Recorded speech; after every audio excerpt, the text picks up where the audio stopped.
नमस्कार, मैं चंदन कुमार और आप देख रहे हैं अपना पसंदीदा चैनल अंगवानी। साथियों, जिस तरह से रेलवे में मुगल सराय में जो एक रैकेट बस्ट हुआ था जिसमें कि रेलवे के कुछ अधिकारी भी शामिल हुए थे, जो प्रमोशन डिपार्टमेंटल प्रमोशन का एग्जाम था, और उसके बाद रेलवे ने सारे एग्जाम्स को जो एलडीसी और जीटीसी वगैरह जो कहते हैं सबको रोक कर कहा था कि अब ये सारे एग्जाम आरआरबी कराएगा, जिसको कि लेकर जिनके एग्जाम हो गए थे और एन वक्त पर ये रोक लगाई गई थी, तो वो लोग काफी परेशान थे। उसको लेकर पूरे रेलवे में एक तरह से असंतोष मतलब भरा पड़ा था, व्याप्त था। तो इस पर हम बात करते हैं एआरएफ के महासचिव शिव गोपाल मिश्रा सर से। सर, बहुत स्वागत है आपका। सर, जैसा कि आपने सुन ही लिया होगा कि रेलवे के कर्मचारी जो जिनका कि प्रमोशन होना था, उन्होंने एग्जाम दे रखा था, लेकिन वो जो एक दो जगह इस तरह के रैकेट बस्ट हुए, उसके बाद सरकार ने रोक लगा दी। इस पर कुछ बातचीत हुई आपकी कहीं पर? कुछ नहीं, बोर्ड से इस विषय पर काफ़ी बात हुई। अच्छा, इस पे उच्चतम स्तर से लेकर के और कई स्तरों पर, और हमने पत्र लिखकर भी इस पर अपनी अंगुश को जाहिर किया कि भाई कहीं एक दो जगह कोई गड़बड़ी हो गई है तो उनको इन्वेस्टिगेट करने के लिए एजेंसीज हैं, आप उनको पकड़िए, उनको टांग दीजिए, उनको सह दीजिए, हम उसमें आपके साथ हैं। लेकिन इस सवाल को लेकर के जो एक सिस्टम अभी तक चला आ रहा था, तो उसी को पूरे तौर पर बंद कर देना ये बिल्कुल ठीक नहीं है।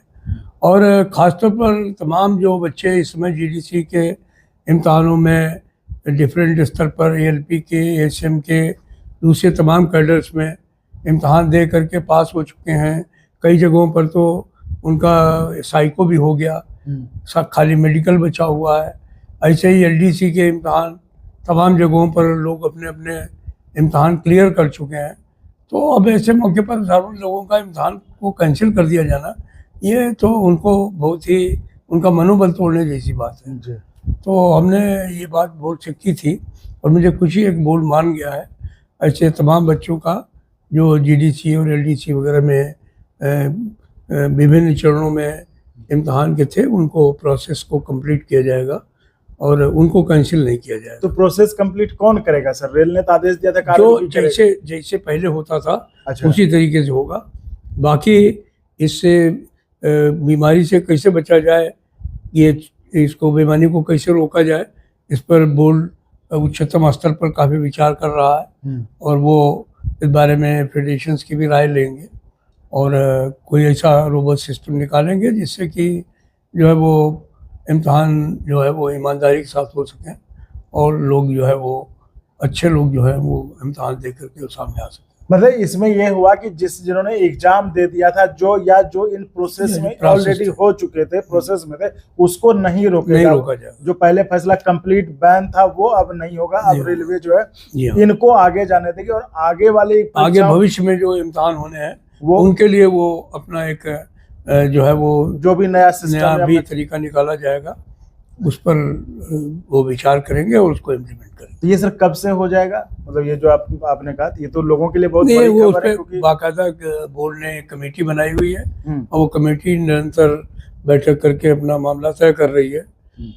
हम लोगों से भी उसमें कुछ सलाह मशवरा की बात हुई है। कुछ विषय ऐसे हैं जिन पर की बोर्ड की राय से हम लोग सहमत हैं, कुछ पर हम लोग असहमत हैं। जहाँ असहमत हैं वहाँ पर सहमति भी बनाने का प्रयास हो रहा है। बट हम लोग भी चाहते हैं कि इम्तहान ईमानदारी से हो और बोर्ड भी चाहता है कि इम्तहान ईमानदारी से। तो ये तो सर आप बात कर रहे हैं आगे जो आगे वालों, लेकिन अभी जिनके लिए ये कब ऑर्डर निकल गया? निकलने भी प्रोसेस में है।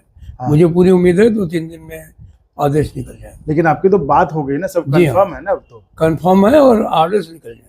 तो चले, ये बहुत बड़ी खबर उनके लिए जो परेशान थे कि हमने एक तो इतने दिनों से प्रमोशन नहीं हुआ था और जब हमने फॉर्म भर के हमारा एग्जाम हो गया था, सब कुछ हो गया था, जैसा सर ने बताया कि कुछ साइको वगैरह सारे टेस्ट हो गए थे, लेकिन अचानक से इन घटनाओं के कारण उस पर रोक लग गई थी। तो वो अब राहत की सांस ले सकते हैं, क्योंकि जैसा शिव गोपाल सर ने कंफर्म किया कि उनकी बोर्ड में बात हुई और उन्होंने कह दिया कि जो लोग अभी प्रक्रिया में थे, जिनके लिए प्रक्रिया की शुरुआत हो चुकी थी, उनको रेलवे बोर्ड जो है नहीं रोकेगा। उनके लिए जो प्रक्रिया का पालन करते हुए जो उनको नौकरी या प्रमोशन उनका आगे हो जाएगा, बाकी के लिए एक अलग सिस्टम पर तैयार है, जिस पर कि रेलवे के जो यूनियंस है वो और फिर बोर्ड अपना वो बात करके एक सहमति के तहत एक प्रक्रिया जो है एक नया सिस्टम इवॉल्व करने की कोशिश कर रही है। तो फिलहाल इस वीडियो में इतना ही।